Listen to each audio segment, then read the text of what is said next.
May ubo at sipon ka ba? Ito ang mga dapat mong gawin upang hindi na ito tumagal at lumala. Ang ubo po kasi ay paraan ng ating katawan upang protektahan po tayo laban sa pollutants, chemicals, or pathogens na dapat ay wala sa lungs and windpipe. Nakadepende sa pinakang dahilan nito ang itinatagal ng ubo, katulad ng bacteria, viruses, allergies, asthma, acid reflux, and irritants, and even COPD. So, ano nga po ba ang mga remedies natin? Number 1, gargle po tayo ng salt water. Kung tayo po ay may sore throat, nakakatulong ang pag-gargle with salt water upang malus ang mucus or plema. Kumurot lang tayo ng salt sa 1/4 glass of warm water at pwede po natin itong gawin twice a day, 30 seconds. Number 2, steam inhalation. Kung meron po tayong irritated airways and nasal congestion, nakakatulong po ang pag-inhale sa steam from a bowl of hot water.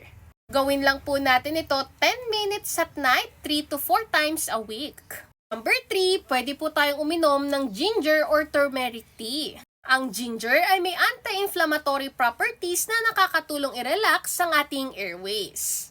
Pwede po nating i-steep ang chopped ginger in boiling water for 5 to 10 minutes bago po natin ito inumin.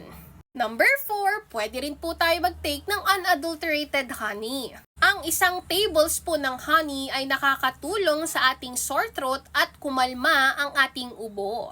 Dahil ito ay may antibacterial properties, pwede rin po natin itong ihalo sa warm tea. Take note lang po na wag po muna nating bigyan ng honey ang 1 taon pababa. And number 5, stay hydrated.